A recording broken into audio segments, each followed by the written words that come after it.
Amazing. Thank you. We are live.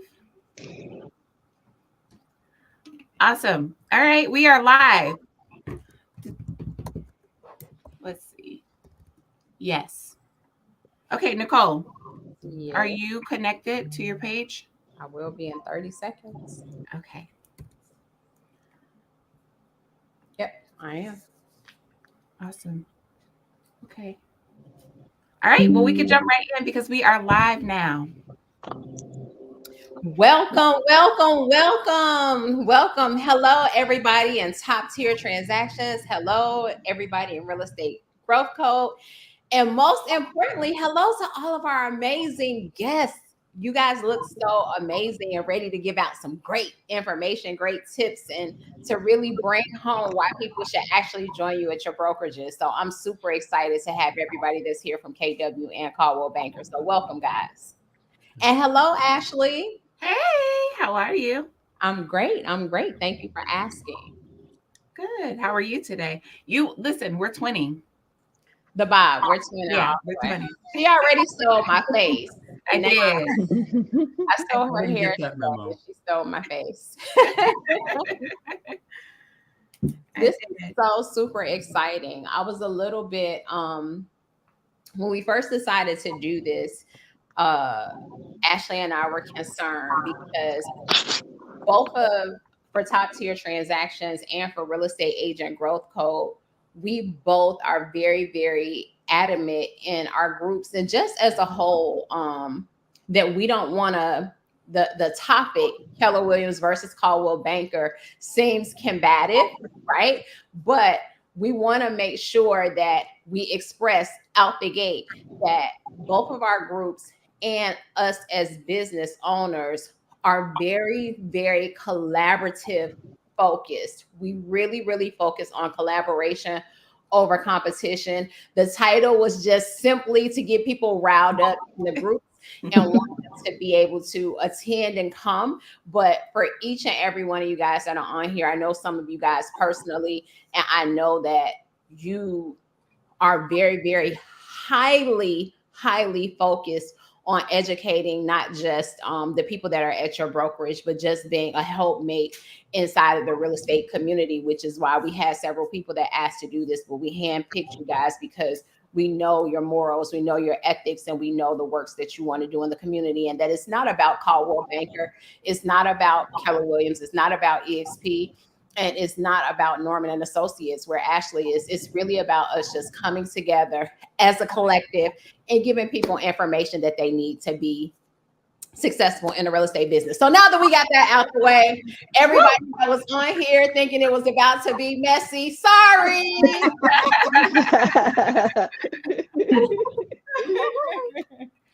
So I guess, Ashley, I don't know. Should we just go across the top and let everybody first just say who they are and where they come from? Yeah, let's do it. Crystal, you're up first. So I'm Crystal, and I'm with Coldwell Banker, and I've been in real estate since 2018. Nice. Devin. I'm Devin Croner. I'm also with Coldwell Banker in Northern Kentucky, and I also started in 2018. So, Oh, nice. Dana. Hi, everyone. I'm Dina Friedman. I'm with Keller Williams, Devon Wayne, which is a suburb just outside of Philadelphia, Pennsylvania. And I've been licensed since 2013. Nice. Okay. Nice. Victoria. Hi, my name is Victoria Valentine, and I am with Keller Williams First Atlanta. And I originally got into the business in 2017 as a real estate investor, and I got my real estate license about 2 years ago in 2022. Nice. Nice. The baby of the group. Oh, yeah. And last but not least, Amisha. Hey there. So my name is Amisha Mason, and I've been licensed since 2003, and I am the team leader over at Keller Williams West Atlanta. Nice. Just shameless plug really quick. When I when I first got my real estate license, I went to a very, very small boutique brokerage, and boutique is being kind because it was myself and the broker. So what's smaller than boutique? Whatever smaller than boutique, that's what we were. So I was there for about 2 months, and then I left and went over to Keller Williams. And I remember so many days as a new agent feeling anxiety of being a new agent. You don't know what to do. You don't know the right questions to ask and that kind of thing. And whenever I would walk past Amisha's office, Amisha was at the office that I was at Atlanta Keller Williams Perimeter. And she always was so perfectly poised, so polished. And whenever she had to speak in front of the group, she was always so articulate, and she was so passionate about real estate that it gave me comfort a lot of times when I was feeling anxiety, because it gave me somebody to look to that looked like me, that I could say, hey, this is going to be okay. You got to get past this first year, and this is what you have to look forward to. So, Amisha, thank you for being that comfort for me without you even knowing that you were that comfort for me. Oh, I've never been called polished. I received that. Absolutely. Hands down. So All proud right, of you. Ashley, questions go straight to you. Awesome. All righty. So I'm just gonna pick a draw. And if you guys can just answer, that'll be awesome. So let's start with Amisha, since Nicole just gave you your flowers.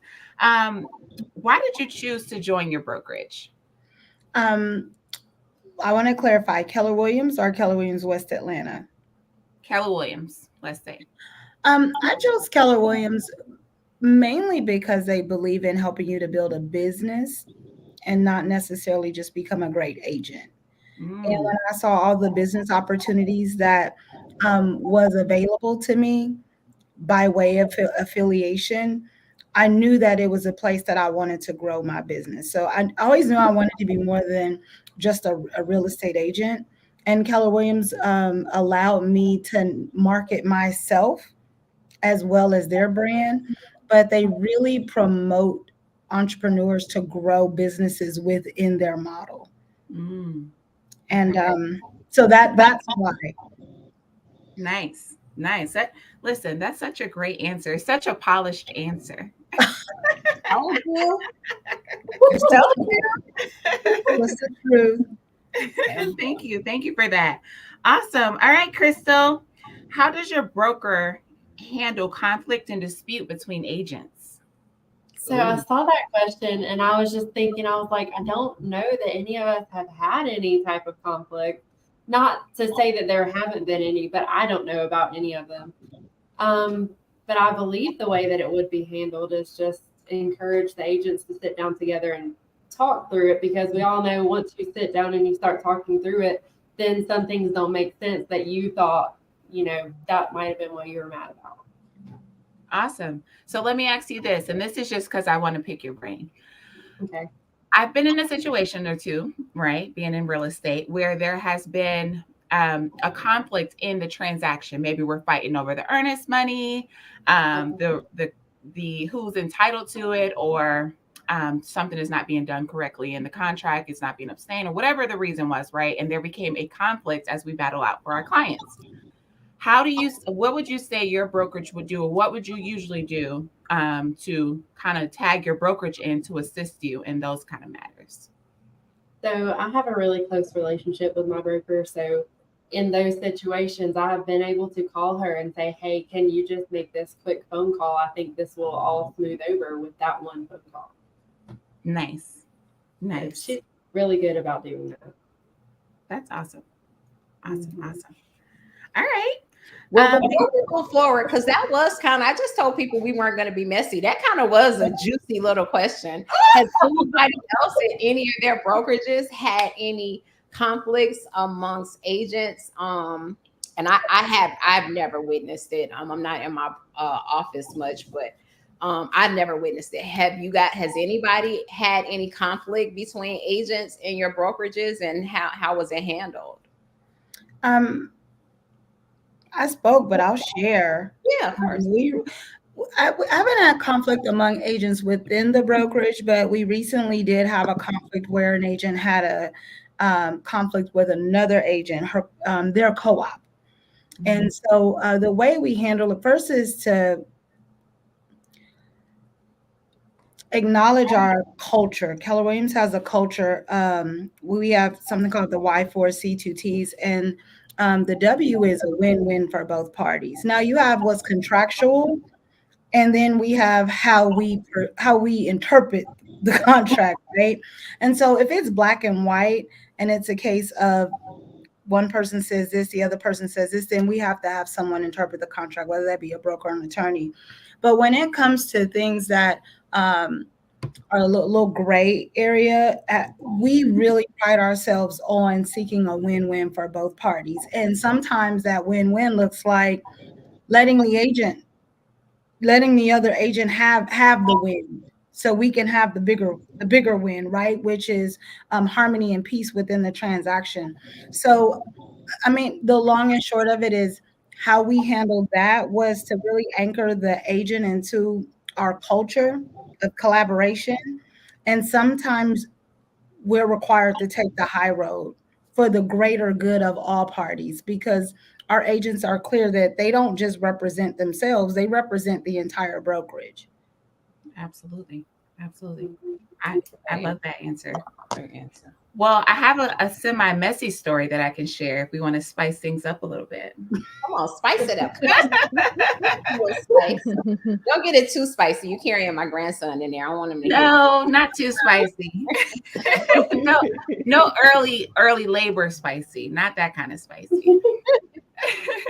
No, but okay, so the reason why I really love the topic of tonight, right? Like brokerage versus brokerage, right? Just because it gives us a peace of mind. It gives viewers a chance to really get to know like insiders inside the brokerage, right? Because I didn't have that when we first really come into real estate. You usually just pick a brokerage and it's like trial and error until you find your home, right? So a previous broker I was with, not going to say the name of it, but this is a brokerage that is well known. And I was under contract with a client who was purchasing a property. Well, 2 days prior to closing, the seller decided they didn't want to sell anymore. And my client was devastated. Like we were distraught. Like, wait a minute, this can't be right. Right. So of course I'm calling my broker, trying to see what I can do, what can happen. Let's go through the contract. They can't do this. Right. Well, my broker just told me what to tell them. They wouldn't jump in. They wouldn't assist in any kind of way. Right. And ultimately my client lost money on inspections. Right. They lost money on the inspection and the appraisal and just time. Right. And then not to mention, they had already packed up their belongings, had paid for movers and all of this stuff, right? They spent a lot of money in this transaction thinking that they were moving in 2 days once they received possession. And that just didn't happen. And my brokerage did not jump in to help at all. I couldn't believe it. And then they were like, well, we can take them to court and try to do specific performance. And then I couldn't get my broker on the phone for 2 weeks after that. Like, it was insane the way that transaction transpired. And it just made me really feel as though I wasn't valued as an agent, right? And my client wasn't valued, right? So that's my little spicy story. But at brokerages, the brokerage that you pick, it does matter. It does matter. It absolutely does matter. All righty. Moving along. Victoria, can you describe the culture at your current brokerage? Yes. Just so Jeremy does not kill you, that is not the brokerage that she's at today. I said that in the beginning. I did, right? Oh, good. I did say that. Yes. No, it's not my current brokerage. I love Jeremy Norman does Associates. not kill you. No, I love Norman Associates. He is by far a really great broker. Jeremy, do not kick me out, okay?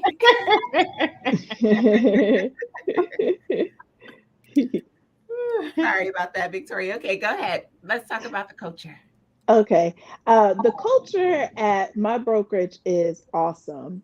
One of the things that really drew me to the brokerage is the first time I went to visit, I went to a team meeting and it just felt like home. Like everyone was just very welcoming, very nice, very humble.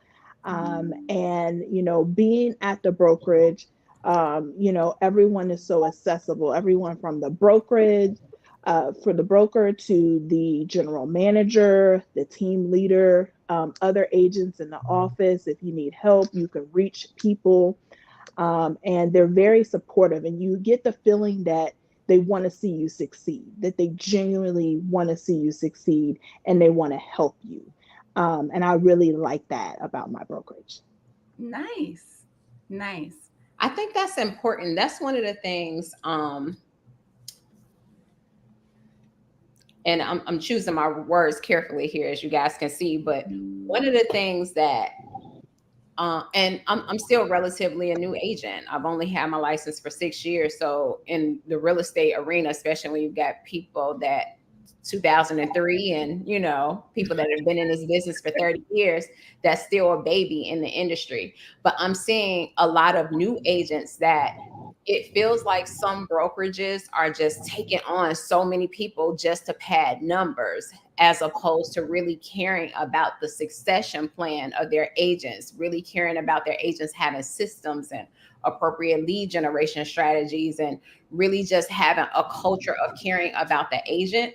So to hear people that are really passionate about their brokerages having a sense of culture, I can honestly say that while I was at KW, it was very refreshing that most of the agents would say they bled red. We all believe red, right? But it was kind of just like a cultural thing. So I do love the fact that with Coldwell Banker and Keller Williams both, that the culture is one of learning, because that's important. These agents, I'm supposed to be on the buy side or the sell side. I'm supposed to be on the listing side, and I get contracts in and I literally have to call these agents. I know that I'm not going to accept their contract, but I actually have to call them to say, I'm not going to accept this contract, but however, let's walk through how you could have written a better contract. Let's go through what this should have actually looked like. Let's go through what you should have asked for. And it just, I think, more brokerages really need to take a different approach to just recruiting anybody, and really just get in here and recruit people that are going to be very driven about their business. I guess it's hard for you to really know that when you're in an initial interview, but once you get the people in the door, don't just get them in the door and leave them high and dry. Get them in the door and really prepare them for what that's important. And I think that's part of the culture. What do you guys think? Devin, what do you think about that? Yeah, having been in Keller Williams, EXP, and Coldwell Banker, I can say that culture is not just something that's on a wall. It's really something that is it permeates in the office environment or in the collaboration environment. And if there's not collaboration and there's competition, then you're going to have an unhealthy culture. If there's not a broker who is accessible and available, and agents who are willing to ask questions, then it's not going to be a great environment. It doesn't matter what company it is. And I think that it's so important that as an agent is looking for, hey, where am I going to go? Where do I want to hang my license? Splits matter, fees matter, services matter. All that's important. But how approachable is my broker or my leadership, my office staff? What can I ask them to do? What do they expect of me? Those are the kinds of questions that I think matter in that initial interview process that unfortunately don't get talked about nearly enough. And it sets a lot of agents up for failure where, like Ashley was talking about, you have a problem and you can't get any support or any help. And that's not specific to big brokerages or little brokerages. Unfortunately, it happens in a lot of brokerages. And that's a culture issue. It starts at the top. So my thing, whenever I'm looking at a brokerage or whenever somebody comes. I think we lost it. To me. So if I can't talk directly to those people, then that's something that I think is very, very important. Absolutely. Absolutely. Dana, tell us a little bit about the culture in your office. Yeah, so I've been in 2 different Keller Williams offices. Hold on I one was second. Dana, your lipstick is popping, honey. I got distracted. Sorry. so I'll do a little plug. I have a girlfriend, and it's actually her brand, Embellish Beauty. Check it out. Nice. And if you send me your mailing address, I would be happy to send you one. And I am going to take you up on that. I love lipstick. Me? Sorry, guys. What about me? What about me? Absolutely, one for everyone. So I'm sorry, your question was about my office and culture. Yes.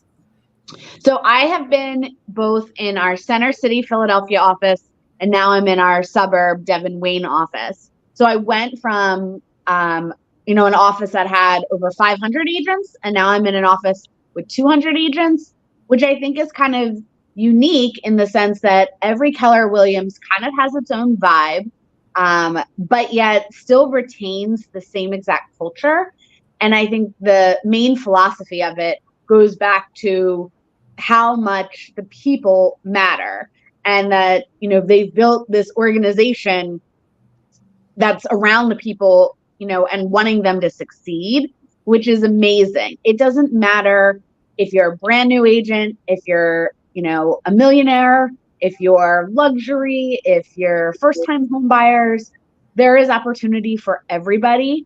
If you want to get into leadership, if you want to get into corporate training, there is something for everybody, which I think is amazing. A previous career, I was in corporate for Victoria's Secret, and you would hit a glass ceiling, like where you couldn't make any more than X, you couldn't grow any more than X. I have never felt that way being in real estate, and especially in being in Keller Williams. Anytime I approach anybody about growth opportunities, or I want to learn how to do, this or that, they're all about connecting, helping, supporting, and accountability, right? Because that's great if someone gives you the tools, but if no one's actually caring and following up, it's really easy to just fall behind, like a lot of you have said, and just nothing happens. You don't succeed, right? Somebody can hand you all of the answers, but if you don't apply it and someone's not there to check in with you, are you really going to do your homework? Are you really going to make your calls?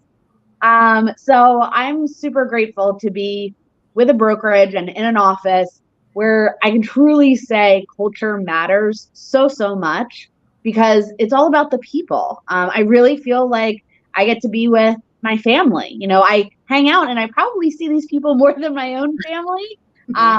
So it's really nice going into the office, doing transactions with people that I genuinely enjoy hanging around with. So I'm super grateful for that. That's dope.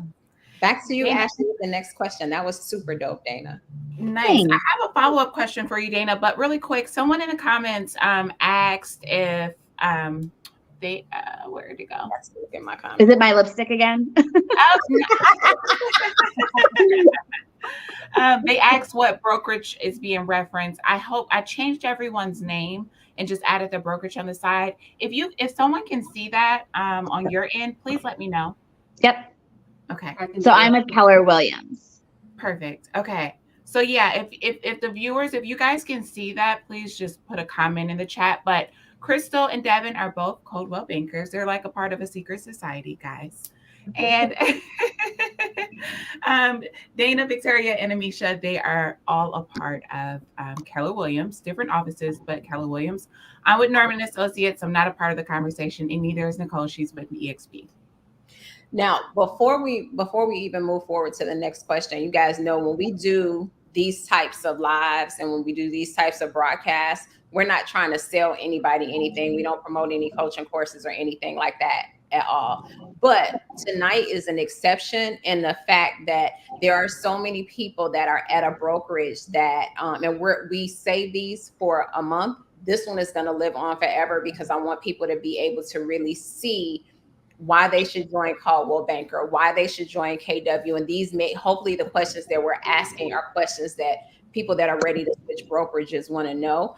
Hopefully people have made the decision to switch at the last quarter of last year, so they can already be rocking and rolling now. But there are some people that are ready to switch right now. So with that, guys, always make sure that when you're looking for a broker, that you're not just looking at the actual brokerage, the broker, the team lead, that you're actually looking at the person that's going to recommend you to come over to the brokerage, because that would be the person that you'll have a long-standing, sustainable relationship with. So as you're listening to Crystal, Devin, Dana, Victoria, and Amisha, make sure you're really listening to them. And if you have some interest in Coldwell Banker, if you have some interest in KW, please make sure you reach out to these folks. And we're going to make sure that at the end that they actually leave you their telephone numbers and their email addresses. And we literally handpicked these folks. We had several people that we decided to not move in that direction, to the point that at Coldwell Banker today, I really didn't have the right people. But then Crystal came back, yay. And then Devin, I had forgot that Devin was at Coldwell Banker. And because the other three people, I was like, yeah, no, I'm not comfortable releasing telephone numbers, telling people to go there, because I don't know much about them. And they just didn't seem like they had what it would take to really hold somebody's hand if they move over to a brokerage with them. So these people that are on here, Ashley and I feel 100% confident that if you attract to them in these conversations, make sure you reach out to them and take those conversations further, because we make sure that we brought you people that we know are going to be the best of the best at those brokerages and be able to take your career in whatever state. If you're in Texas, you can still join Devin. If you are in California, you can still join Amisha. Like wherever you are, you can still join these people. So that was just the only shameless plug, because we try to not promote it here, but this is a completely different situation. We are making sure that you know that they are available to take you under their wing if you want to go to Coldwell Banker or KW. All right. Sorry, Ashley, I'm done. No worries. All right.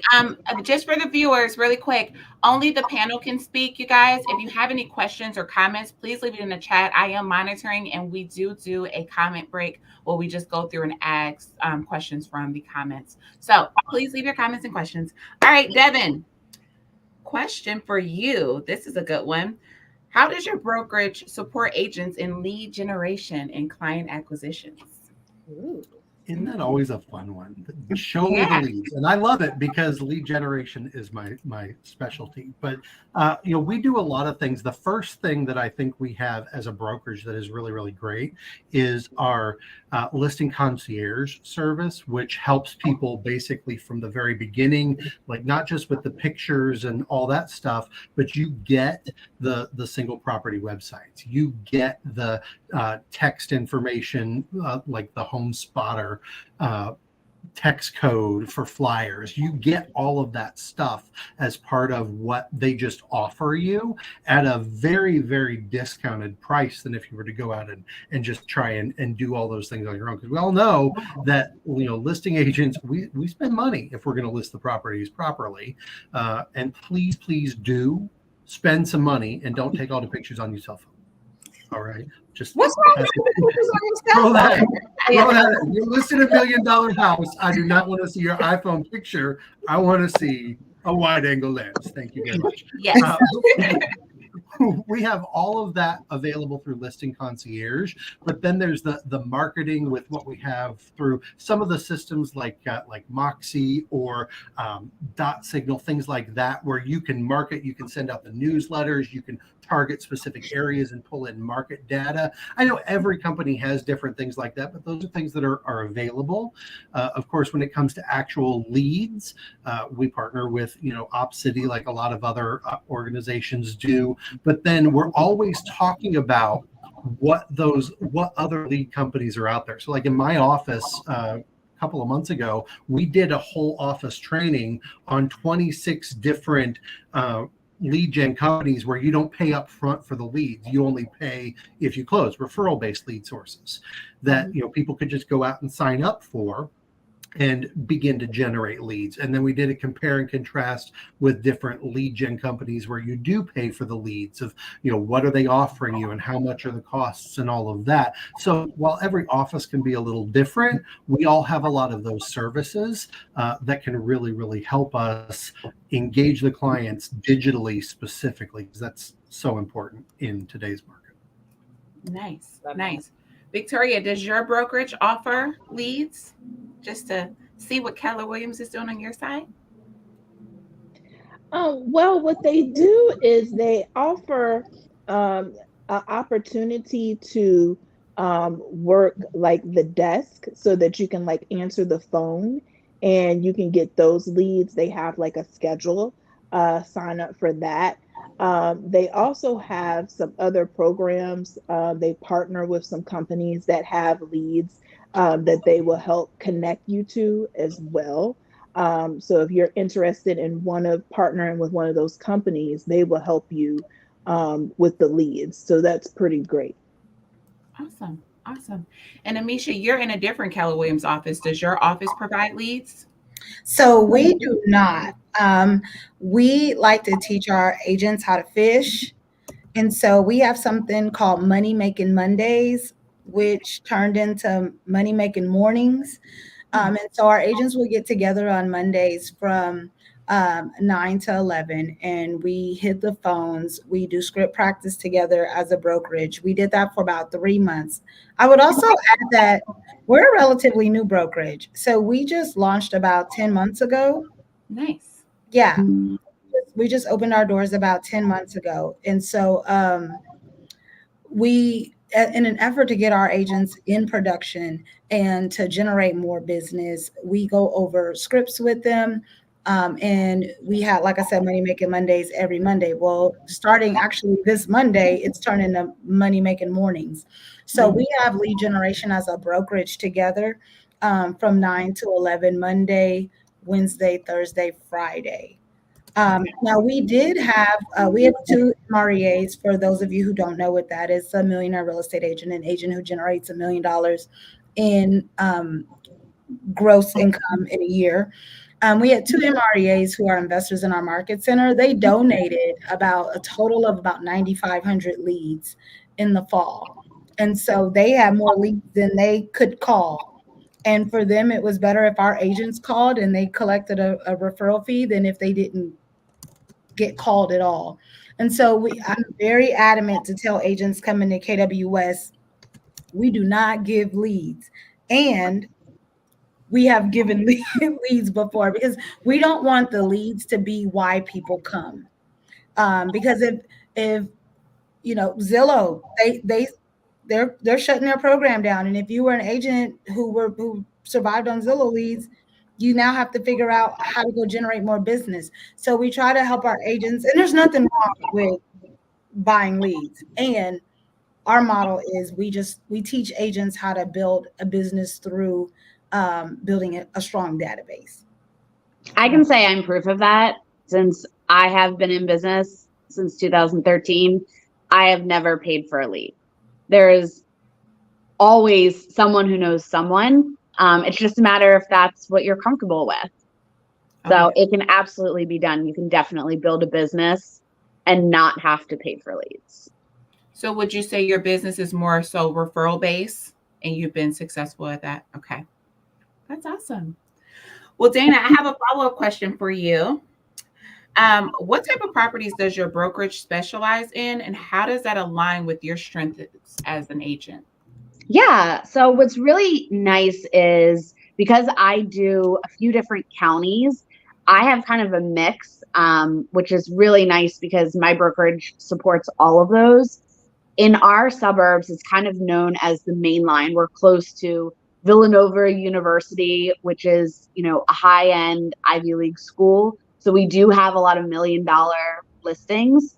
So I feel super confident going into a listing presentation for a $3, $4, $5 million home, knowing I'm backed by an office that supports that is very involved in the community locally. But I also know from my own personal experience, I truly love helping first-time home buyers, and there's opportunity for those first-time home buyers. So I am able to share a lot of my experience, what I went through as a first-time home buyer with my community to really inspire parents.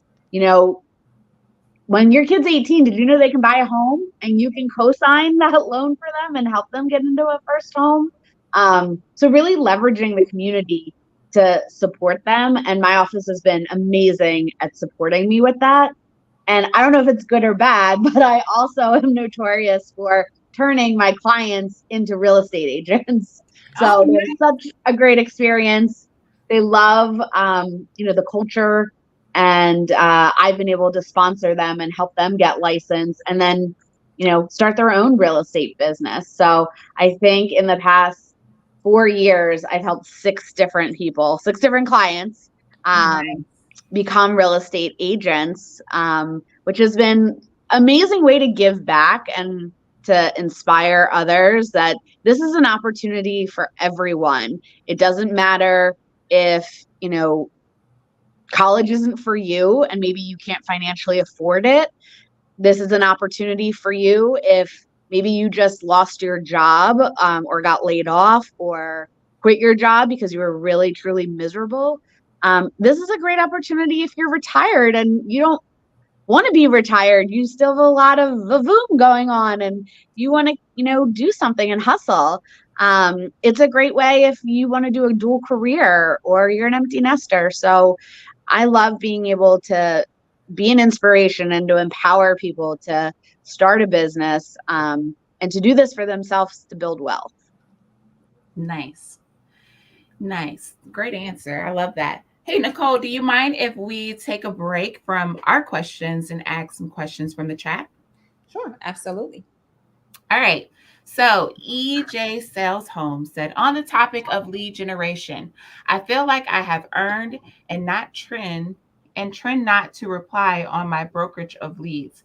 That said, I pay a lot to hang my license with my brokerage. Should I be getting something? Anybody want to take that? You should definitely feel like there's a value. If you don't feel like you're getting value out of your brokerage, you need to be having a conversation with them.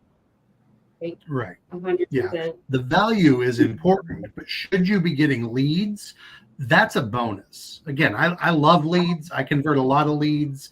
I believe that leads lead to the sphere later for certain people, but that's always the icing on the cake. If you go to a brokerage for leads, then they have absolute control over your business. So you do not build your business off what your brokerage provides you in terms of leads. You build your business off of what your brokerage can teach you on how to convert leads and generate business. And if they provide you leads or they provide you opportunities to get leads, then take advantage of that. But you have to be able to do it yourself or you will not last in this business. Great answer. Crystal Johnson has a question for my KW agents. She says, thanks for the great info. Can you join any team at KW when initially meeting with the broker? You absolutely can, but I would highly encourage you to have a one-on-one with that team leader or whoever is going to be accountable, because that is really important. Like it's been mentioned with a lot of us, like it matters who you're in business with, and you have to make sure you mesh with them, you trust them, you like them, you want to spend time with them, they're going to pick up the phone, because every single Keller Williams is independently owned. So you might get a different vibe from different offices. And it's really important who you're going to work with and who you're going to align with.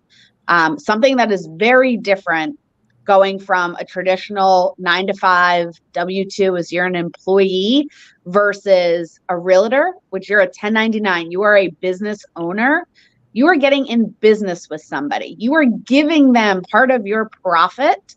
So you better make sure that they are somebody that you want to emulate and be like. And if you can't see yourself being like that person in the next 5 to 10 years of your plan, make sure you really think about that, because that's going to be your growth. And if they're not where you want to be, just consider that and maybe interview with one or two other people. Great answer. I love that. I love that. I love that. Shout out to Rashonda Coleman, who's out here watching. Shout out to Rashonda. Rashonda's an amazing agent as well. Cheryl has another great question. New agents need support coming in with no understanding of the industry. Hallelujah. How does Keller Williams support new agents without making them pay for productivity coaching, which costs money? Ooh, I would love to take this, Victoria. Can I jump in on this one? Yeah, go ahead, Amisha. Okay, because we're getting ready to have a coaching moment right now. Okay, we're getting ready to have a coaching moment. Let me get my pen and paper ready. Wait a minute. Hold on to your wigs. Hold on. Listen, Listen. I'm ready. Let's go. I'm gonna start off with respectfully. Oh, it's juicy. Oh, Yes. it's spicy. It's getting spicy. It's gonna be a little spicy. Okay, I'm passionate about this topic. I'm a coach by trade. Okay, I'm a team leader, but my blood is coaching, and so here's my 2 cents on this. We are business owners, right? We are business owners. We decided that we're going to get into this world of real estate, where many times we may not know the first thing about the industry. Absolutely right. And yet, Keller Williams, I'm going to speak for Keller Williams West Atlanta and with my other KW colleagues on here, most KW offices have a mentor coaching program where there is no money paid up front. You literally get in a coaching relationship, and if and when you become successful, a small portion of your check is then attributed to the coach, is allocated to the coach. Here's the mindset shift I want to invite people to partake in. You get 100% of the money that you don't earn because you have no idea what you're doing, right? If you don't have any idea what you are doing and you are gleaning from somebody who has spent hundreds of thousands of dollars and years of experience, why would we not want to compensate people for their brilliance? Preach, girl. The whole idea of coaching is for you to go further, faster. Coaching allows people to collapse time. Okay, so I've been in the business. What are they gonna do at that time? What are they gonna do? Collapse it. Come on, collapse. Collapse. Okay, it's called a time collapse. If it took me 25 years to learn how to successfully sell real estate, hit 10, 20 million in volume, make $300,000, $400,000, $500,000, and I can get that information to you in 6 months, why would you not want to pay for it? Is the question. I cannot paying people for their brilliance robbery. Like, for me, it's literally stealing. And I know these are firm words. I firmly believe people don't value what they don't pay for often. And if I'm constantly sharing my time, talent, and treasure with you, it takes away from my family. It takes away from the time that I could be spending with those that I love with no return on investment.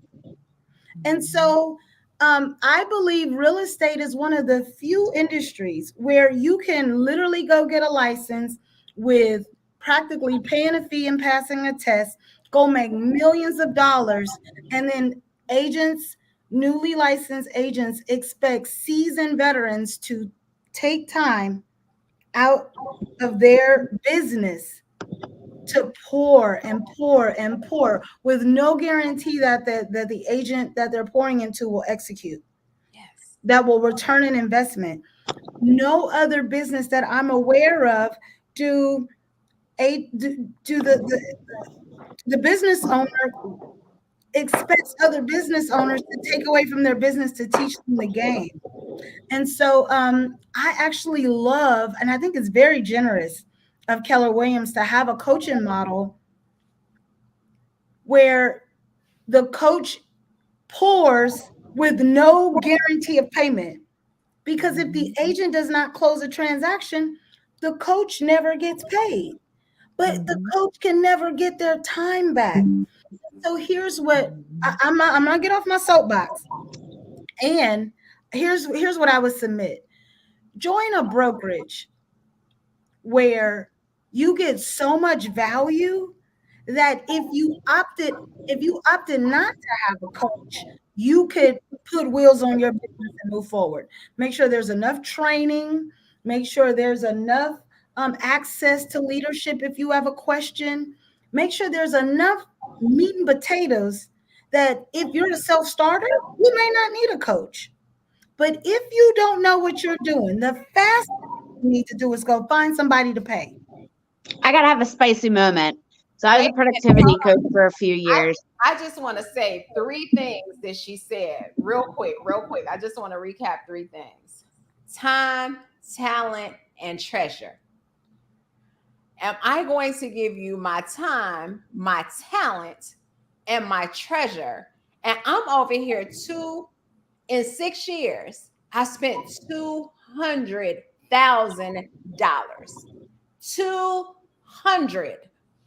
$200,000 on coaching to ensure that I could sell the 500 homes that I've sold in this last 6 years. $200,000. Why on earth would anybody that has any business decorum about themselves ask me, who is still in production, to take away from my time where I can go and put one deal under contract and make $10,000, $15,000, $30,000 with that same amount of time that I'm going to invest in you. And I have no guarantee that you're going to go out and do the things that you need to do to get to where I got to. Because this business is not for the faint of heart. This business is not easy. We take these pictures on social media with all of these closing signs, but what we don't tell you is that we're not sleeping. We're not vacationing. We're not spending time with our families. When we're on vacation, we're still taking business calls. We're working. We're working. It's not taking pretty pictures in pretty dresses with your arms folded in that 1980s pose. It's real work. Nicole, I'm willing. Yes, sis. I have a question for everybody on the call. Every brilliant leader on this call. Yes. I want to know, what year in the business did you get to take a vacation and leave your laptop at home? That's unheard of. I'm still waiting on that year. Oh, okay. So I just want to show the people the sacrifices that are made behind the scenes. Like, think about that. Nobody on this call has ever gone on vacation and not taken their laptop. I gotta chime in here because this is a pet peeve of mine. I'm sorry. No, I love what you said. Seriously, it was amazing. But to the person that asked the question, thank you for being so brave and bringing it up, because I think you're not alone in needing to hear this. But out of curiosity, why don't you feel that you're worth the investment? Right? Like, you need to invest in yourself. That's a script. Right?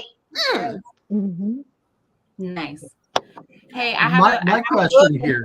Shout out real quick to Rod Williams. Rod Williams is in here, and he answered the question. And Rod said, and Rod is a dynamic team owner. Him and his wife. Shout out to him and his wife.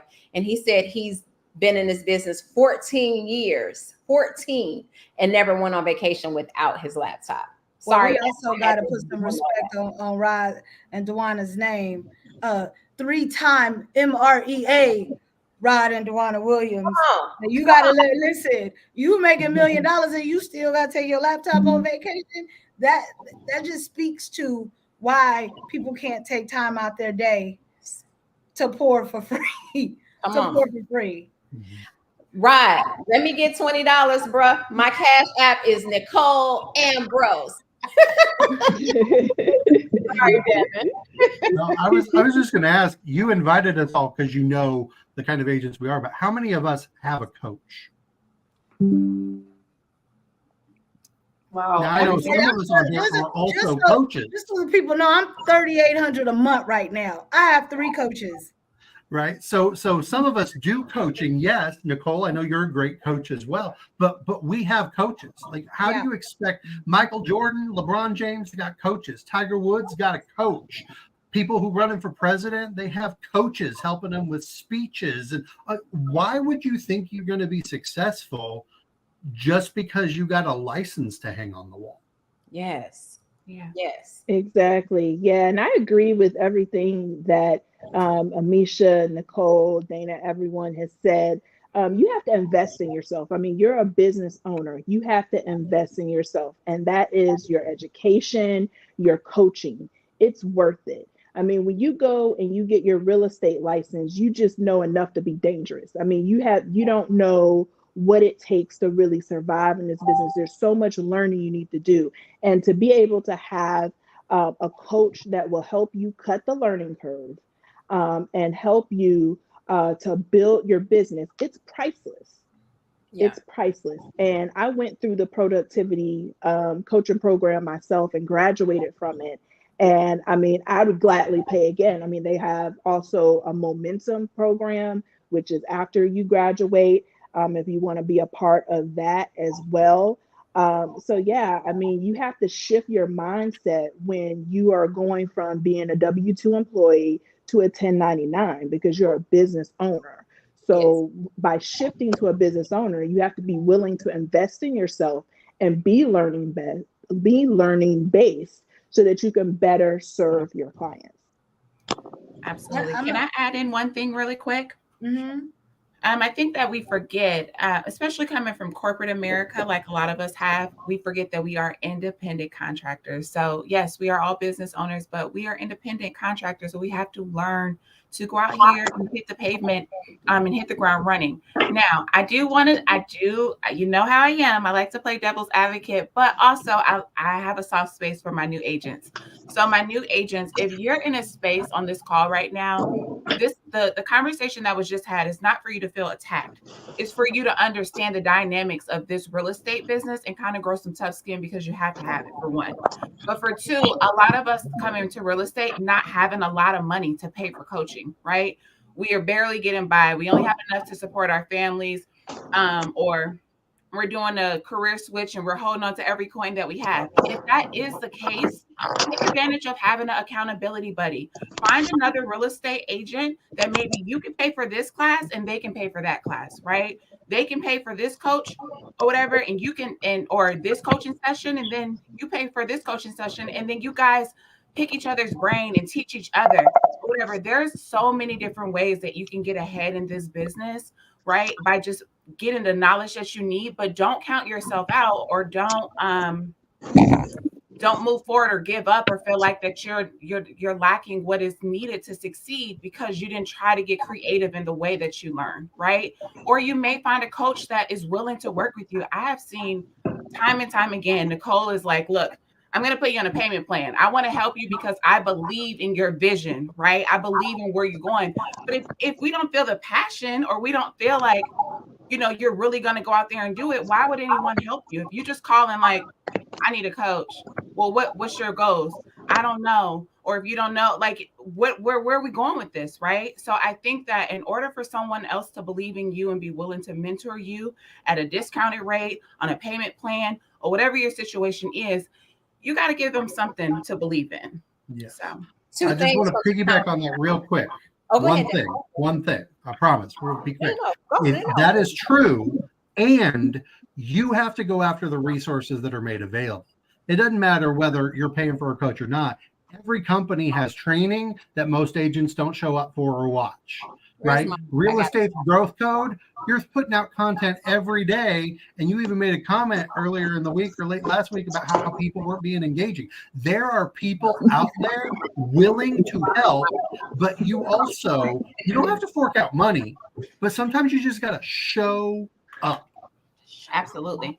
And can I piggyback? I know, listen, this coaching, I'm going to tell a quick story about how you can really get dynamic in the way you show up for yourself. So I remember, shout out to my original coach, Kate Patulski, the performance people, shameless plug, literally changed the trajectory of my career.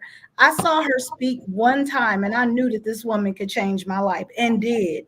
She was $1,000 a month. At the time, I didn't have 2 coins. Okay. And I was like, Yes. first of all, I don't even know if she will take me. Second of all, even if she did take me, I don't know that I can afford her. But I knew that if this woman got a hold to my career, it would never be the same. I went to my lender at the time and I said, listen, if Kate Potosky take me as a client, it's going to be $1,000 a month. I said, I'm terrified of having that type of commitment because, baby, they had that credit card on auto draft, okay? Auto draft is a different level of commitment I wasn't ready for at the time. So I said, if she takes me, I'm going to sell more real estate. You're going to get more loans. I got the first month. If at any time I don't have it, can you cover me? Do you know how much humility it took to go to a lender and ask that? And thankfully, he said, you know what? I believe in you. I got you. If she take you, and she took me. Do you know that first $1,000, that first auto draft? I said, wait a minute, you got to teach me something, help me make some money today. Okay? I need my money back this month. She gave me one script. I went and converted a $500,000 FISBO the same week. $15,000, 15 grand that I would not have had I not had that script she gave me. I never needed my lender to cover my coaching bill. But it took boldness. It took me putting my pride to the side. You got to recognize when you are in front of somebody that can transform your life. You got to be able to recognize that. And money cannot be a hindrance.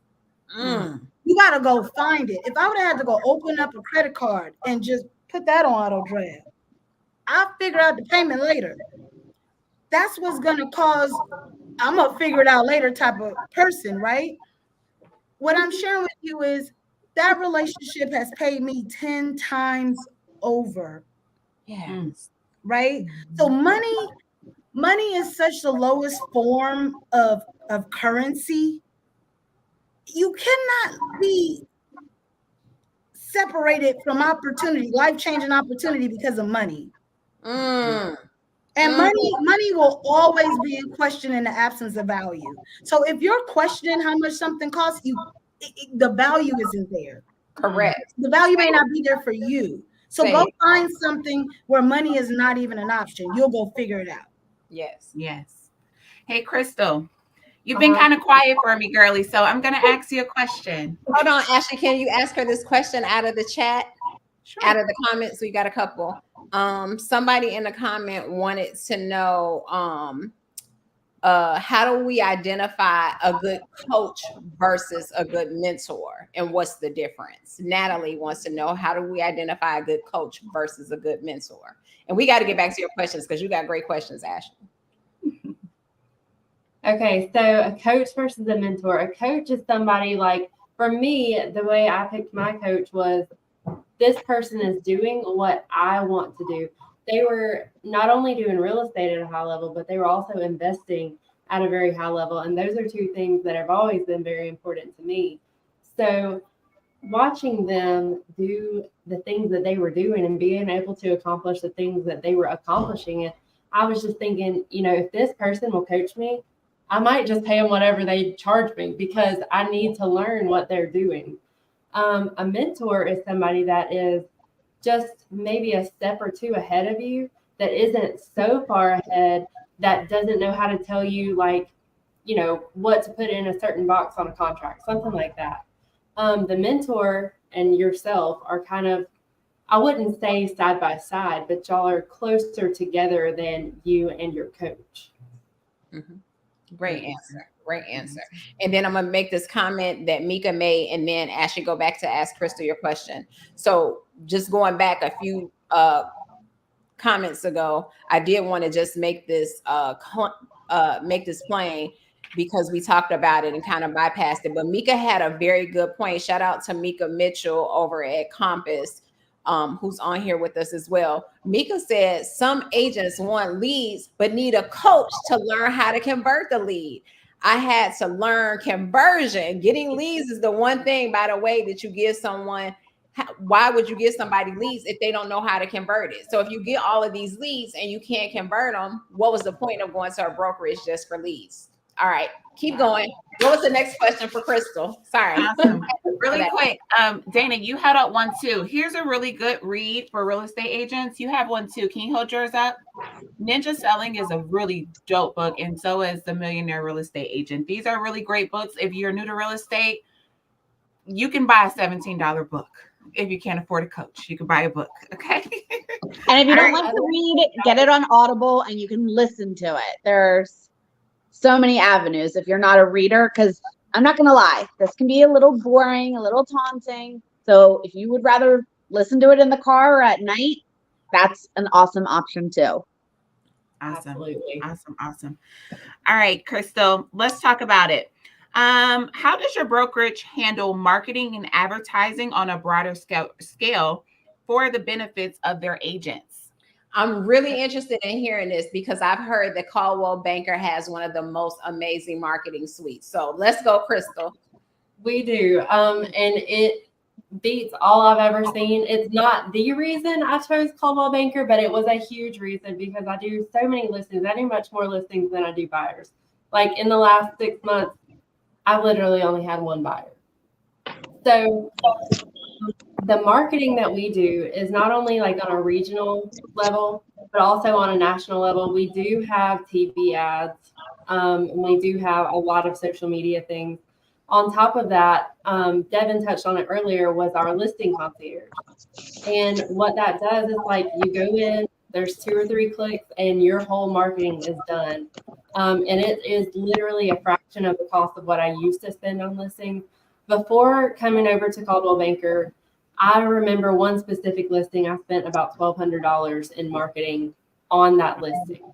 Now it was a big listing, and I was making, $15,000 in commission. So $1,200 in that $15,000 really isn't a big deal.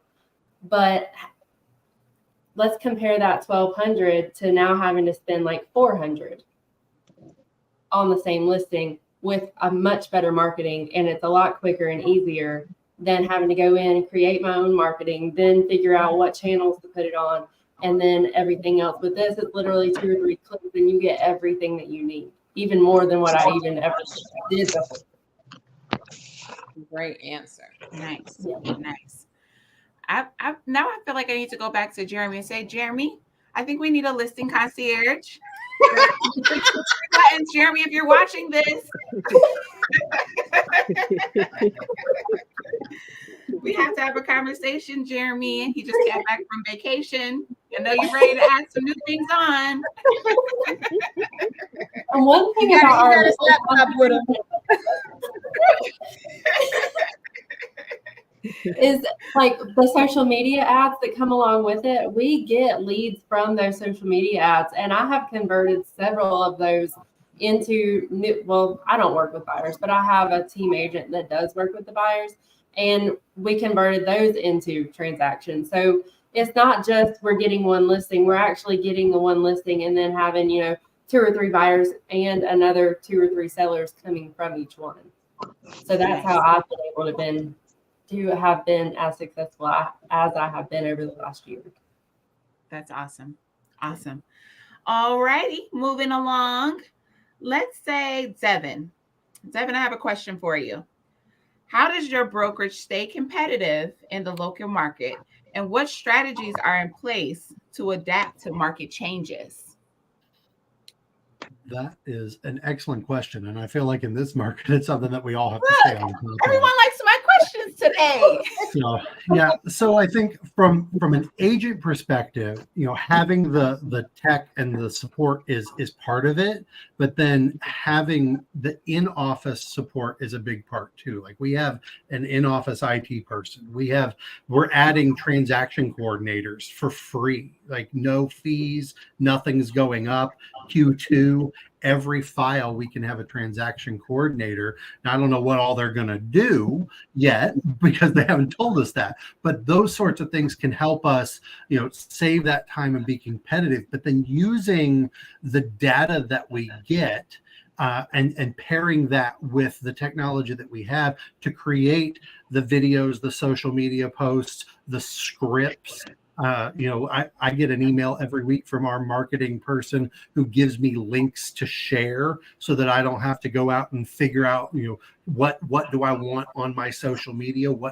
Local stuff, national data, all that stuff. It's curated for me and literally sent to my email where I click, I download, I go into my social media and I post it or I schedule it to post. So those things are very, very helpful. But on top of that, like we just had the guy who's the data person for NAR come and do an office training for us a couple of weeks ago. We've had some of the lawyers for NAR come and explain the commission lawsuit thing and what's going on with that and what we need to know. So the training, the live training, and the ability to have kind of like this question and answer sessions where we can get that feedback in real time, I think helps us to stay on the front edge of what is going on in the market and in real estate in general. And that's a really big deal. Nice. I told you at the beginning of this call, Coldwell Banker is a secret society. They are. Coldwell Banker and Compass. Those are secret societies that I'm like, wow, every time I talk to one of you guys. No, I've been with Keller Williams too, guys. I love you guys. We are sisters. But you guys, you have some really great things. Awesome. All right. Someone asked, really quick, what was the name of your book? Can you hold it up one more time? Dana, someone is asking. It is The Millionaire Real Estate Agent, the big red book, as we like to call it. And talking about shifts, I got to also share, this is another great one to get as well. Shifts is a great book. Yes. This one, Ninja Selling by Larry Kendall is a really great read as well. My current brokerage, Jeremy, at Norman Associates, requires all of his agents to read it. It's a really great book. All righty, let's keep it pushing. Amisha, how does your brokerage support professional development and continuing education for its agents? And that also, someone asked earlier, I think her name was Rain. She says KW has classes. So I hope that maybe. I was just about to say, anybody that just asked Amisha that question clearly is not following her on social media, because you see them with a room full of people and an instructor at the board every week. Every day. Every day. Before I answer that question, I do want to give a nod to Coldwell Banker. We have recruited 170 agents in the past 10 months. Woo! And our lowest recruitment is from Coldwell Banker. Their agents definitely see the value. And I can confidently say this. I want to give you guys your flowers, because in the same spirit that Nicole put us all on the Zoom, I feel like I have a big enough data pool. You guys are doing something right over there. Yeah. Your agents, the ones that I've talked to, because I am calling them, they are very happy. They are very happy over there. And so you want to know the secret? What's your secret? I'll tell you the secret. We have the most incredible coffee machine in my office. I kid you not.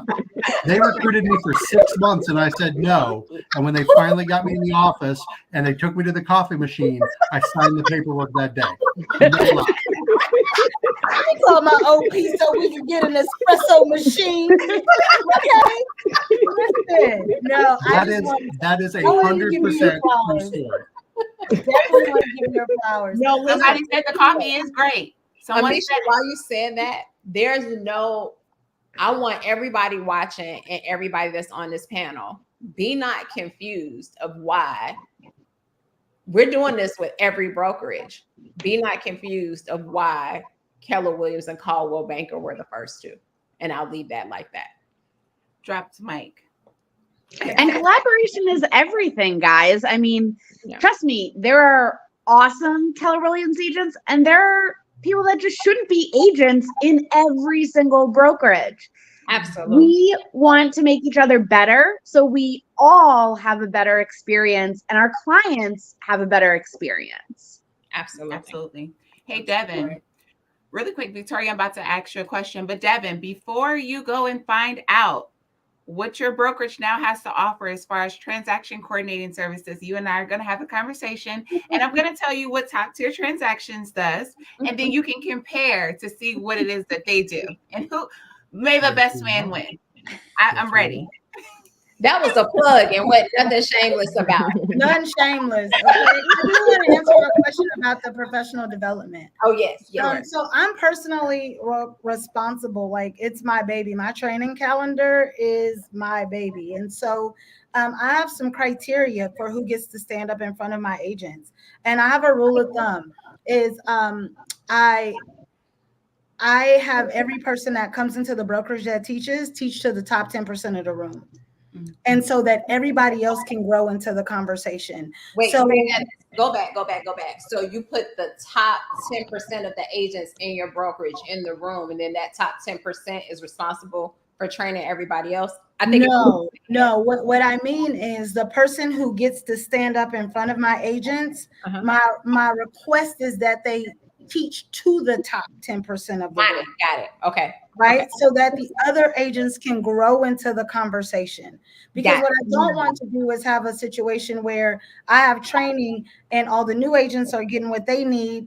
The half cappers are getting what they need, but my top 10% is not. Right. And so the way that I'm helping to develop the agents at the brokerage is we have our 4 pillars that we focus on. And I vet the people who get the opportunity to stand in front of them. Not anybody can come over here and coach. Not anybody could just come over here and teach. And so when I'm curating the calendar, I'm putting titles that are provocative, that are interesting, right? Not just like home inspections 101, not just a staging course, but how to curate an irresistible listing. So even when you see the flyer, there's a standard of excellence. Didn't that feel good? That feel good just to hear that. I had to sit up. So I just make sure that our training calendar, for example, today we had a CE course on taxes for real estate professionals, and directly after that, my I3 cohort, shout out to anybody on the Zoom, stands for Income, Impact, and Influence. You couldn't even get in the room if you didn't have your P&L with you. So when I say I'm developing people professionally, like we're developing people to be strong business owners, and we raise the bar. Can you imagine coming to a room with your team leader and you can't participate if you don't have your P&L? Because what are we talking about if we're not talking about business? So the short answer is I vet who gets to stand in front of my agents, and I raise the bar. We're going to always coach to the top 10% and let everybody else grow into the conversation. I love it. Come on, grow into the conversation. Right? Someone said, I'm so proud of you, Ashley. Oh my God, thank you so much. Poised, polished. I told y'all. Yes. All right, next question, Ashley, because we have 15 minutes left. Let's make this a spicy 15. Okay, let's see. Well, Victoria, I haven't heard from you in a minute. So I'm sure everyone on the call is wondering, if they're not with KW, what is the commission structure and how does it compare to the industry structure? Yeah, so the commission structure is like it's like a 70-30, but with the 6% franchise fee, it's more like a 64-36. And so basically the way that it works is until you sell your 1.8 million, which gives the brokerage about $18,000, that's the split that you pay. Now, once you cap, which you sold your 1.8 million, paid 18,000 to the brokerage, then you get to keep 100% of what you earn. And so that's something that I do like, and it goes to your anniversary date. So say, for example, you started, it was November the 1st. So from November the 1st of that current year to November the 1st of that next year, that's how it goes. So say that you cap like, in January, you'll have, from January to November to be getting 100% of your commission checks, which is really nice. Nice. And Amisha and Dana, would you say your commissions are the same at your offices? Nope. Okay. Let's hear it. Everything is negotiable, and I want to know how I can get there faster, better, stronger. So splits are always negotiable. And if you're someone that attracts talent, if you are recruiting other awesome realtors to also join your office, there is a way you can have a disappearing cap, meaning you don't pay that cap. And you can be 100% sooner than you want to be. So make sure you are having those conversations with your office. And if you don't know the questions to ask, that's something where you go to someone that is a successful agent in the brokerage that you are interviewing with, and ask them, what are the questions I need to be asking? You may never have heard of a cap. You may never heard of the word commission. You may never heard of royalty fees. You may never heard of profit share. You may never heard of passive income. But those are definitely words that need to be in your vocabulary when you go and start interviewing. When you are interviewing that broker to see if you want to be in business with them. Nice. Coldwell Banker? Devin, Crystal? Devin, I was going to give you this one. Yeah. So I think, first of all, what Dana just said is exactly right. Commissions are always negotiable. The very first brokerage I left was a regional brokerage. And when I sold 20 homes my first 6 months and they were still paying me a 50-50 split, I went to my broker. I said, let's talk about this. And she said, don't you ever talk to me about commission again. And I walked out the door that day. I said, that's not how this is going to work.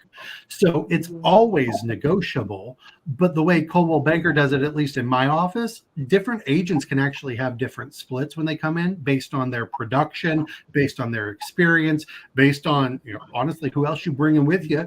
All of those things can factor in. And then we have a sliding scale. So the higher your production goes and your GCI, then yours can go up. In my office, I don't know if it's the exact same for everybody. Once you hit a certain threshold, like my split does not go down. It can go up, but it does not go down. Now I have to have a conversation with my manager every year just to make sure, because the system will auto default to take it back, but my manager just keeps it the same. In fact, we changed managers last year and my split did go down, and I got a check and I was like, wait a minute, where's the rest of my money? And she fixed it, and 2 days later, I had my money. So that's kind of the way that we work, at least in our offices.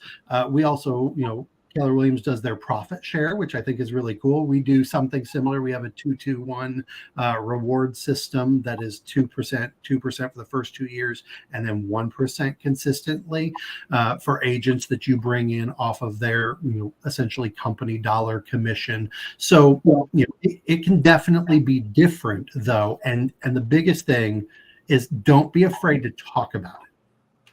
Don't be afraid to ask the question. And don't be afraid to make the broker or the manager defend why they're going to give you a certain percentage too. I've got a question for you guys, and anybody can jump in and answer this one. Do you think that it's important for agents, whether they're new or seasoned agents, when they're going in interviewing brokerages, do you think that it's important for people to know how much the top producing agent, or how many even top producing agents they have at a particular brokerage? And the reason why I'm asking is because I think success leaves clues. I know the success leaves clues. And with that, I believe that a lot of times real estate agents are just going to go to where their friends are. And it's very, very important because that's what I did with my smaller than boutique brokerage. But I think that we really need to, I'm just trying to see, is it me, or do you guys think that you should really know what the numbers are of the people that are producing inside of the office that you're interviewing, and why is that important? I'll jump in on this. Go ahead. No, go ahead. Nope. So I think it's different for every person. And I think that just what works for me may not work for somebody else. So I think you need to take the time to dive deep and think about what's most important to you, what are like your core values, and what you really need to succeed as a business owner, as an individual. When I first started, I was the type of person, I love learning and I love training and I love coaching. So like that was really important to me when I was making those decisions. And it may change, it may evolve over time when you're a brand new agent versus you're a few years versus, you're a decade. Those values can grow and change and evolve. I do think there's something to be said in making sure that you align yourself with people that have similar values, and it is a growing brokerage, meaning you're not there with people that are only selling 1 or 2 houses a year if your goals are to sell 20 houses a year. But don't be afraid, I think, to ask those questions and ask for an introduction to that person. Meet the people that are in that office that you're going to call home and is going to be your community. Meet, if there's a productivity coach, meet that broker. Ask if you can meet 1 or 2 of those top performing agents in your office, right? You might not know all the questions, but hear from them why they're there and what the brokerage does for them. And see if you like the answer, see if you like the person, right? So I think it's different, but it's important, but different aspects are important to different people. And that is totally okay. That doesn't have to be one size fits all. I think that's a personality question. In my opinion, it depends upon your personality. I know for me, I'm never content. And I never want to feel like I've plateaued or that I am so comfortable that I'm not willing to learn and grow anymore. And I'll always reach for the next step up.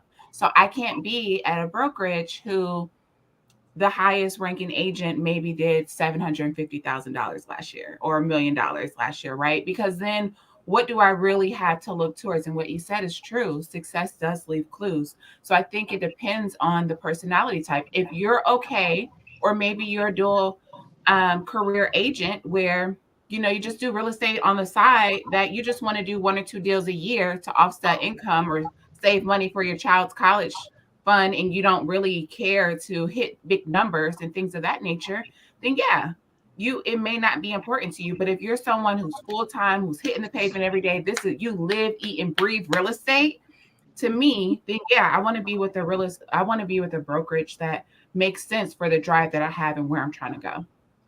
Now, one other question. What do you think the benefit or the disadvantage is to being at a brokerage that they only charge like $325 per transaction? Transaction brokerage. A transactional brokerage. What do you guys think the advantage or disadvantage of being at a transactional brokerage would be? I've never been at a transactional brokerage, but in my opinion, you get what you pay for. Not that Coldwell Banker has these big fees, because we don't. My office, we have a $20 office fee a month, so it's very low. But I get a lot of value from everything that I have, and in my brain, I'm thinking, if we're paying per transaction, what is in the back end system that's going to help me? Like, how are we going to help me market? How are we going to help me become a better agent? How are we going to help me grow a team if that's what I want to do? Somebody had just texted me that question who's thinking about going to a transactional brokerage, and they didn't want to put it in the comments because they don't want the person that I guess their broker is watching. I don't know. But okay, so we have a couple minutes left. I just want to do a round robin really, really quick. And we'll start with Crystal, go to Devin, and go all the way around. What would you say your biggest value add to somebody that's watching would be for them to actually come to your brokerage if they're thinking about switching brokerages? Ooh, that's a big one. So there's just a lot. So, I mean, for me, the marketing that we have, as many listings as I do, our brokerage puts out our signs and lock boxes for us. So that's not something that I have to worry about. All I have to do is get somebody on the phone, set an appointment, go get paperwork signed. I mean, that is literally what I do every day. So for me, that's what it is right there, is just the marketing and everything that the broker provides for us. Devin? Yeah, I think that's a lot of it, right? The idea of full service. And if you're not going full service, then what you have to evaluate is what are you actually going to pay? You know, people want to talk about the splits and the fees, but again, I don't have to go put out my signs. I don't have to go put out my lock boxes. I don't have to buy my signs or my open house signs or my sign writers. I don't have to pay for my social media marketing on top of my pictures. So, you know, if I'm paying a flat fee or whatever it is, then what else am I having to pay to get out there? So I love with Coldwell Banker specifically that all of this is provided. Plus, we have an in-office coach that's available to me whenever I need them on my schedule. Plus, we have the manager that I can meet with. Plus, we have the IT. Plus, we have. That's what I'm looking at. At this stage of my career, I know how to do the job. I can always get my skills better, but I know how to do the job. So how is the brokerage making my life easier and making my business more effective? Hey, really quick, before you move on to the next person, I am putting everyone's contact information on the screen per Nicole's comment earlier. If I don't have your contact information in the comments, can you please post it? Crystal, I'm posting yours now. It's a little bit late. Okay, sorry. Victoria, what's the value add that a person will achieve by coming to your brokerage? I would say the support, definitely. You know, you're going to be supported by the broker, the team leader, other agents in the office, and also the general manager. And they're really going to be invested in you. They genuinely care about seeing you succeed. You're not just another number. They want to see you succeed. Another thing I would say is the technology and the marketing as well. Keller Williams does have partnerships with Facebook, where there's a heavily discounted marketing for Facebook ads, and they also have a relationship with a company that does postcards. So if you want to do like just listed, just sold, under contract, those type of cards, they're like significantly discounted as well. They also help provide support for your business. They have, you know, leverage services and things of that nature. And they really provide a lot of support to solo agents. So if you're looking for a brokerage that's going to support you, that's going to have really great training and education, they have a lot of free CE classes. You know, it is a great fit for you. They pretty much have, you know, all in one package, I would say, at my brokerage.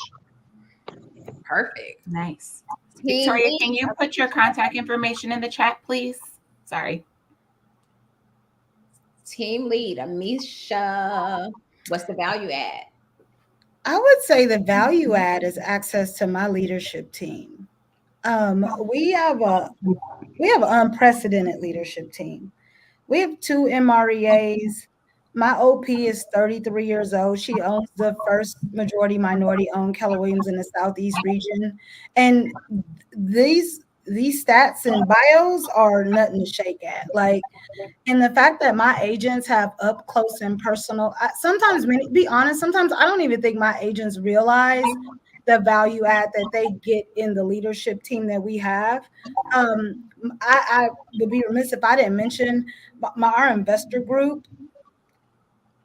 The literal experience that the investor group brings to Keller Williams West Atlanta, my OP, the fact that my agents can sit down with millionaires who are self-made, who've invested in their career, put their own money up, and will open up any blueprint for them, any playbook, any day, to me is the value add. We're not just trying to build big businesses over here. We're trying to like have big lives. And so the pour that we pour into our agents and the proximity is just something I didn't have coming up in my career. And I just want to circle back real quick. Ashley, you talked about is it important to be at a brokerage where there's a lot of successful people? In my experiences, I've been in brokerages where there were successful people who did not share how they became successful, right? And so here I am 25 years later, should be much further in my career had I gotten a blueprint long time ago. I love that my OP is 33 years old and has a whole KW on her back. Show my agents what's possible. I didn't have that. Yes. I've never seen a person of color own a KW brokerage until now. And so to me, that's the value add. Not only does my leadership team have proven track record, but they open the door anytime my agents need it. Anytime. That's the value add we're bringing over here. Love that. Love that. Dana. So I got to agree with my KW ladies to all of that they've said. So I'm just going to add another pillar that was really inspiring to me, and that was passive income opportunity. And that is making money while you sleep. And there are many, many ways to do this, not just being a landlord, which is totally normal. I am one. But there are other ways too with Keller Williams. I have the opportunity to invest in our title company, in our mortgage company, in our insurance company. I have opportunity through profit share, helping other people become agents. And if other agents see the value that I see in my office and having them come in, not 1 cent of any of the things I just mentioned come out of anybody else's pocket either. So by me getting involved in passive income opportunities or profit share does not take money away from anybody else. It's very much a shared opportunity for all agents. And another, and this is different for every brokerage, but my personal one, we are looking to buy a building. Right now we lease our office space. So there is opportunity if I want to actually buy into that building where I can be an owner in owning a piece of that building that I probably right now today could not do personally on my own. But I have the leverage of everyone else that I can have a piece of that. Those are some passive income opportunities that I never had at Victoria's Secret. I never had at other corporate jobs. And I love that piece. And I can will my passive income to my family. When I pass, they can still reap the benefits of me building wealth generationally. Besides all the other millions of things that we talked about, like coaching, like mentorship, like it wasn't mentioned, but I'm super pumped. Keller Williams does an amazing job, some amazing national conferences, and we have one coming up the end of the month called Family Reunion. And it truly is a reunion with your family members. So I am so pumped to meet new Keller Williams agents all over. I have been learning that there's agents from Dubai that are coming, from Portugal. So not even just in the US. And I have the ability to refer and get business in those places. I don't only have to sell in Pennsylvania. If I have someone that tells me that they want to have a vacation home in Portugal, I have the network and the ability to meet someone within my Keller Williams community, refer my friend or family member, and make money on that transaction.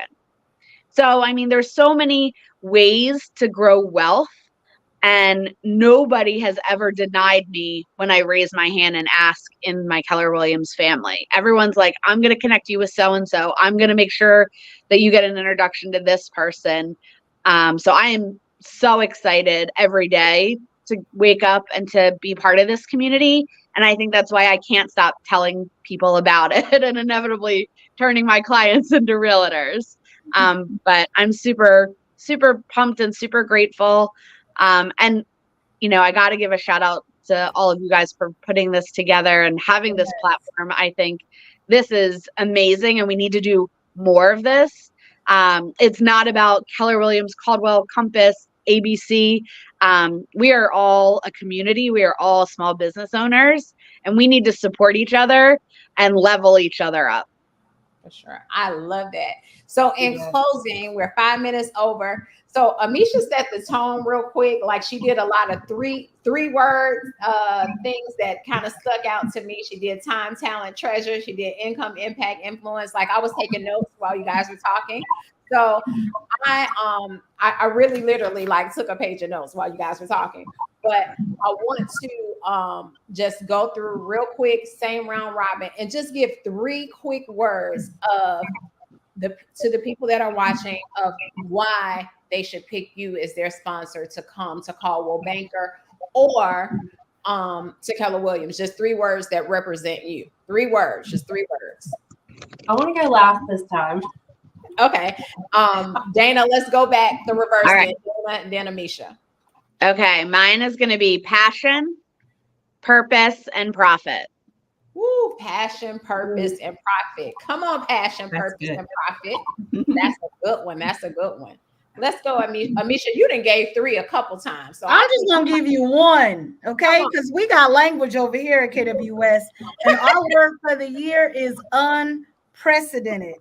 Everything attached to me grows. Period. Woo, unprecedented, and everything attached to her grows. I love it. Victoria. Support. You'll get support from me. And I also have the passion, and I'm very responsive. Hey, Victoria, can you put your contact information in the chat, please, so I can post it? And Dana, you too. Yes. Devin, 3 words that people will get if they come and join you at Coldwell Banker. I pray a Besides lot. your templates, you have amazing templates. Besides your templates, No, seriously, I pray a lot. I'm the real estate pastor. I'm an ordained minister as well, and faith is just a key component of everything that I do in relationships. So that's what I'm about. I love it. I love it, and you're amazing at it, Crystal. So my 3, as I'm sitting here listening to everyone else, are leads, listings, and leverage, because those are my 3 favorite things. That's the first thing I do every day when I wake up. So those are what I would say. Nice. All right. So for me in closing, and then I'll let Ashley take us home. For me in closing, I just want to tell all 5 of you guys that it's an absolute honor to serve in the same industry with you. You are all at the top of your game, and you're absolutely amazing. Thank you so much for being open today. Thank you for being transparent today. But more importantly, thank you for just being honest with us about what's going on at your brokerage in the real estate industry, and really talking to people from a place of servitude. Thank you very much. I appreciate you guys for taking this call to action. I look forward to doing some deals with you guys too. Ashley, take us home, baby. All righty, ladies and gents, thank you so much for joining us tonight. I hope that you got something amazing out of tonight's conversation. Look at this video again if you missed any parts of it, because there was some gems dropped tonight, okay? A lot of mics dropped. I have posted everyone's contact information.